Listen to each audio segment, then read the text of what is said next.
was so many. I love the Beach Boys, but they Beach weren't really a Boys. band. They were just boys. Yes. And then they became beach men. In 1979, George Harrison watched his ex-wife marry his best friend. People called it the most romantic love story in rock history. But what happened next was anything but romantic. For 8 years, Pattie Boyd lived in fear. She spent thousands trying to have a baby, while he fathered children with other women in secret. Then, in 1999, he admitted something on camera that shocked the world. At 80, Pattie revealed which marriage was worse, and her answer will surprise you. Pattie Boyd was born on March 17, 1944, in Taunton, Somerset. Her mother, Diana, had spent 9 months thinking she was having a boy named Michael. No one even thought of a girl's name. Her father, Colin Boyd, who people called Jock, met Diana in early 1942. He was 23. She was only 17. That age gap shaped their relationship from the start. After Pattie was born, the family kept moving. In 1946, they went to West Lothian, Scotland. In 1947, they moved again to Guildford, Surrey.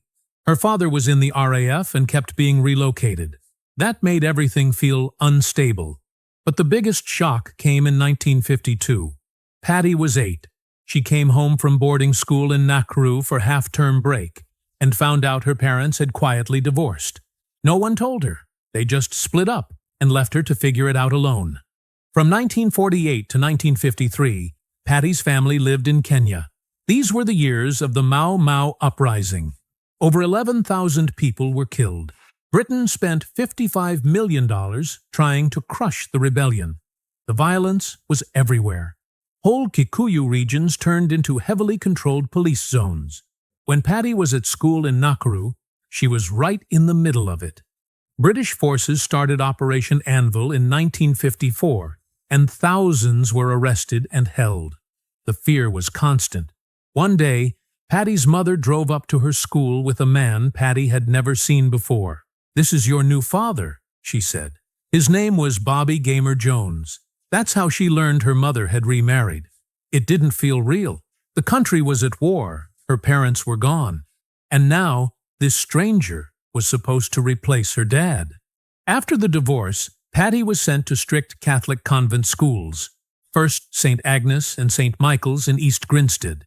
Then St. Martha's in Hadley Wood. The nuns never asked what she wanted to be. They just told the girls to find a husband. Pattie later said, "They just wanted us to meet someone and get married. I never wanted to get married." While the nuns preached silence and obedience, Pattie secretly read Vogue under her bed covers. She didn't care about rules. She cared about fashion. At her convent school in Nakuru, those glossy pages were the only link she had to a different world. One where beauty, clothes, and confidence actually mattered. By 1961, she had passed only 3 O-levels. But that wasn't because she wasn't smart. The system just never gave her a chance. In 1959, she returned to England at age 15. She moved to Wimbledon. By 1962, she was living in London, working as a shampoo girl at Elizabeth Arden's Bond Street salon.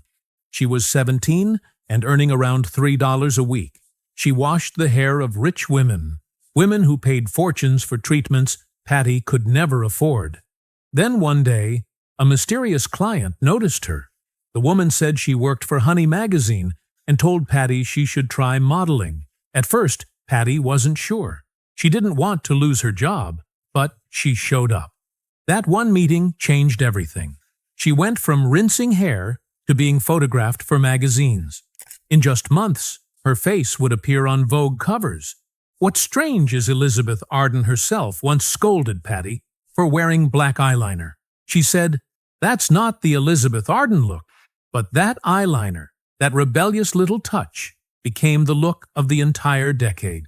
By 1962, things at home got worse. Bobby Gamer Jones, her new stepfather, lost his business. The family was broke. Pattie had to find her own way. But Gamer Jones wasn't just a failed businessman. He was cruel. He shouted constantly. Sometimes he beat the children. Pattie, her sister, and her brother were terrified of him. Their mother Diana couldn't stop it. She was too scared. So Pattie left. She needed money. She needed freedom. London was exploding with music, art, and fashion. Even people with no money could become stars if they had the right look. Pattie stepped straight into that world. By 1964, she married George Harrison. But before that, she had to build everything from scratch. In 1962, at just 17, she was discovered while shampooing hair. That same year, she started modeling for Honey magazine. Her first paychecks were small, just enough to survive.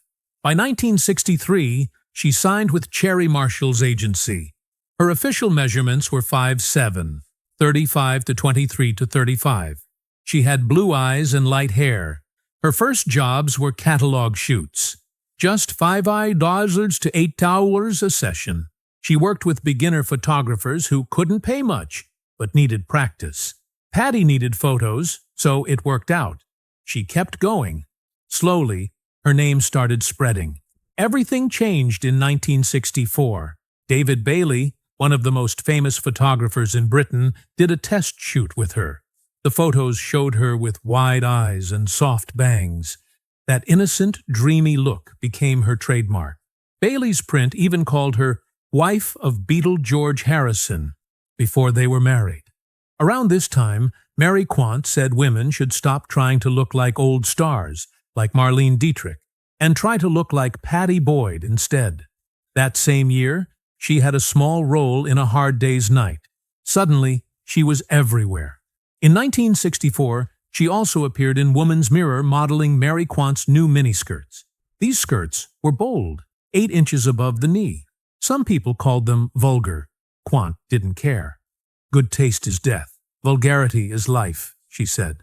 Pattie modeled the look perfectly. Mini skirts, long straight hair, colorful tights, and a wide-eyed stare. The British female look was born, and Pattie was the face of it. Later that year, she signed with L'Oreal for their international ads. She was just 20 and earning $50 to $100 per ad. That was huge money. She also starred in TV commercials for Dopey shampoo. Her hair became so famous that she started writing a beauty column in 16 magazine, telling girls how to lighten their hair and get her look. But as her career soared, so did her relationship with George Harrison. The media attention became overwhelming. Beatles fans hated her. George asked her to stop modeling. He said it was for privacy. That was the beginning of the end of her independence. Still, 1965 was massive. She made $20 to $30 a day when most people earned $15 a week.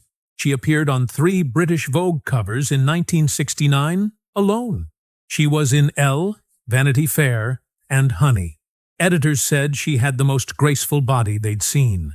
Photographers like Terence Donovan and Brian Duffy wanted to work with her non-stop. Everyone did. In April 1966, she walked in Ossie Clark's show in Mayfair. She wore the famous hoopla dress made of cut circles. It cost $25 when most dresses were under $10. Clark even named some of his clothes after her. That same show included black models walking alongside white ones, something no one had done before in British fashion. Pattie was part of that history. Her modeling fee that day was $50, equal to around $800 today. In 1967, Norman Parkinson shot her for Vogue. The shoot celebrated India's influence on Western fashion. Parkinson was paid $200, and Pattie got $75. Those photos later sold at auction in 2024 for up to $3,000. The shoot happened just as the Beatles were diving into Indian spirituality. Pattie followed George into that world too. The style, the vibe, the music, it was all connected. By 1968, Pattie was making $100 a day. She was among the highest-paid models in Britain. She had heavy makeup, bold eyeliner, and bags full of wigs, jewelry, and shoes. Sometimes she even used paint as makeup. During one shoot in Paris with David Bailey, she wore all yellow, clothes and makeup. That year, she opened a boutique called Jennifer Juniper with her sister, Jenny. It was named after a Donovan song. They sold art and antiques. Pattie handled the buying and still modeled on the side. In 1969, she landed her biggest deal yet, a $5,000 Revlon campaign that ran in over 50 magazines across the world. It was seen by 25 million women. She became the face of Revlon's Ultra collection. Her eye makeup was so iconic it started trends in America. Pale pink lips, bold eyes, dramatic shadows. Revlon's sales jumped 15% that year. Pattie Boyd wasn't just a model anymore. She was a global beauty icon. On the morning of March 2, 1964, Pattie Boyd stepped onto a train at Paddington Station in London at exactly 8 Harcourt a.m. She thought it was just another modeling job. They gave her a schoolgirl uniform, gray dress, white shirt, striped tie, white socks pulled high. The train began moving. Cameras started rolling. That was the day her entire life changed. Because George Harrison was on that train too. George noticed her right away. She was only 19. He said her eyes were like velvet, her hair dark chestnut. While they were filming, George leaned in and said, "Will you marry me?" Pattie laughed. Then he said, "Well, if you won't marry me, will you have dinner with me tonight?" She said no. She had a boyfriend, a photographer named Eric Swain. But her friends told her she was insane. 10 days later, she saw George again at Twickenham Studios. That night, she ended things with Eric, and she said yes to dinner. 2 years later, on January 21, 1966, she married George Harrison. But Pattie's story didn't start with the Beatles. In November 1963, she had already filmed her first acting job. It was a commercial for Smith's Crisps, directed by a young man named Ridley Scott. Nobody knew who he was back then. He would go on to direct Alien and Blade Runner. Pattie played a party girl in a short dress. She said she was painfully shy and hated speaking on camera. But that commercial marked her move from modeling to acting, and it gave her confidence, just in time for the film that would make her famous. In 1965, she appeared briefly in The Knack and How to Get It. The movie won the Palme d'Or at Cannes. It was directed by Richard Lester, the same man who made A Hard Day's Night. Pattie had a short scene listed only as Girl Perfuming Ankle. The scene was quick, but even years later, Beatles fans still debate whether it really featured her. The film captured the wild spirit of London in the 60s. Fashion, music, freedom, it was all changing. Pattie was right in the middle of it. Then came Tonight Let's All Make Love in London in 1967. It wasn't a normal film. It was part documentary, part art piece. There were scenes like music movements. Pattie was married to George by then, and the whole city was exploding with color, noise, and rebellion. The film showed underground clubs, street fashion, protests, and interviews with famous faces. It was wild and unfiltered. George would later visit San Francisco's Haight-Ashbury that same year and be shocked. He called it dirty and fake. But in 1967, London still felt like the center of the world, and Pattie was one of its brightest lights. By 1968, Pattie was stepping back from modeling. She ran a boutique in Chelsea with her sister, called Jennifer Juniper. She wrote a fashion column for 16 magazine, giving advice to American girls on how to look like the Beatles. She told them what to wear, how to style their hair, what trends were hot on Carnaby Street. That same year, she appeared in the documentary All My Loving, where she talked about how music and fashion were mixing into one. Her marriage to George didn't just change her life. It changed the entire fashion world. After they married in 1966, designer Mary Quant said women should want to look like Pattie Boyd, not Marlene Dietrich. Pattie was on covers of Vogue, Vanity Fair, and Tatler. She worked with photographers like David Bailey and Patrick Litchfield. Even Twiggy copied her look. Long straight hair, mini skirts, wide eyes. That was Pattie. In February 1968, she followed George and the Beatles to Rishikesh, India. While the world waited outside, Pattie had her camera inside. The Maharishi didn't let press in, but Pattie was family. She captured private photos. John, Paul, George, Ringo, all meditating, laughing, writing songs. She took 16 photos. 12 were never seen until 2018. They became her first serious photography portfolio. Christie's would later auction them in 2024. Then came Something. George told her simply, "I wrote it for you." The song was released in 1969 on Abbey Road. It became his biggest hit, topping charts and getting over 150 cover versions. Frank Sinatra called it the greatest love song ever. But in 1996, George changed his story. He said everyone just assumed it was about Pattie, but he never said that. That same year, Pattie modeled for Italian Vogue in Milan with Twiggy. She kept working with top photographers, but she also started to step back. In 1970, she launched her column Pattie's Letter from London. She gave American teens a window into British trends. She also learned photography from professionals and joined the Royal Photographic Society. She stopped regular modeling because Beatles fans harassed her in public, but she kept doing selective work. In 1971, she held her first private photography exhibition. The photos weren't just art. They were memories. The Beatles, the Stones, rock stars in unguarded moments. She had lived the life they all wanted to see. But things were changing. George had become distant, obsessed with spirituality. He didn't want her modeling, but she wanted her own identity. So in May 1971, she went back to modeling anyway. Ossie Clark named dresses after her. She wasn't just someone's muse anymore. She was an artist. But behind the cameras, everything was falling apart. In October 1970, Eric Clapton sent her a letter. He didn't sign it. He just wrote, "Dearest Elle," using the name Layla. He asked if she still loved George. He begged her to write back, but said not to call. Pattie thought it was a fan letter and showed it to George. That night, Clapton called and asked if she got his letter. That's when she realized it was him. Clapton's obsession had grown dark. In 1970, he started dating Pattie's sister, Paula.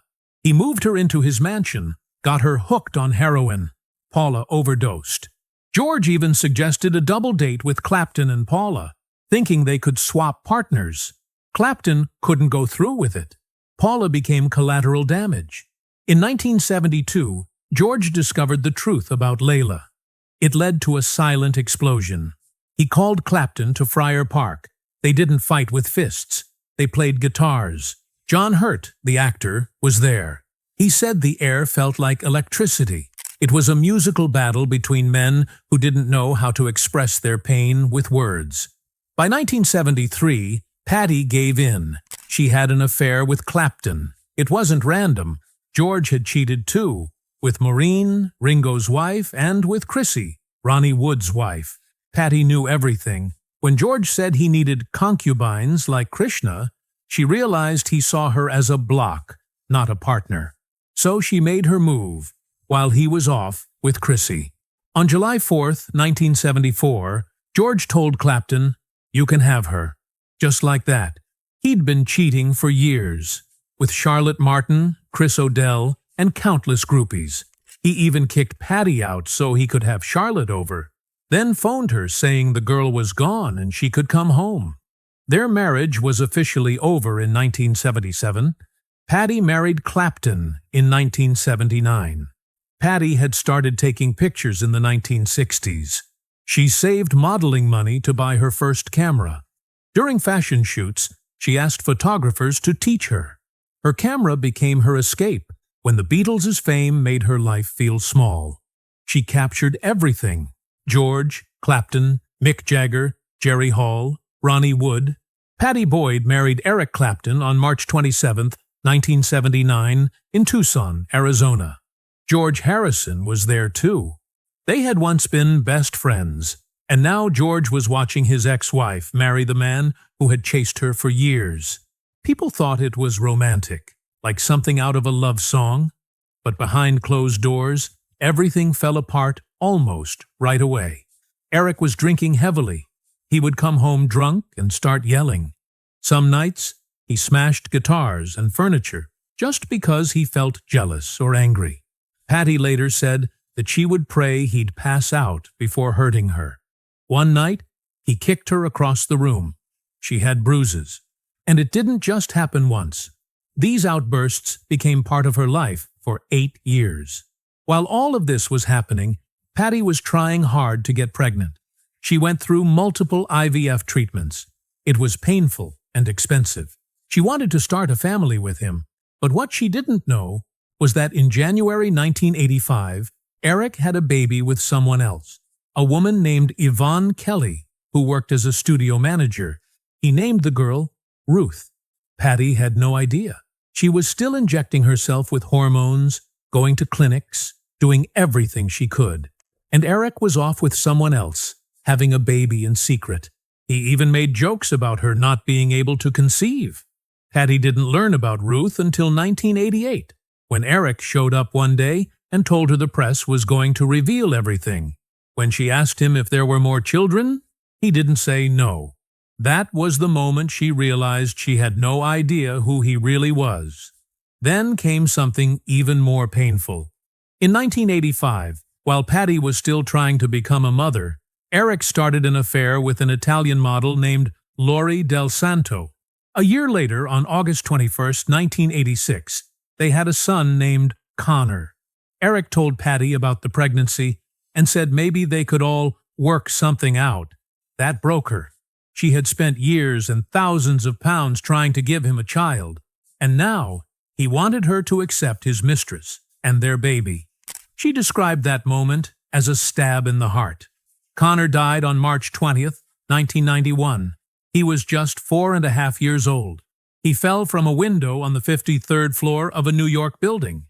Eric later wrote Tears in Heaven for him. But for Pattie, it was something else. It was a reminder of the life she could never have with him. In 1999, Eric gave an interview that shocked everyone.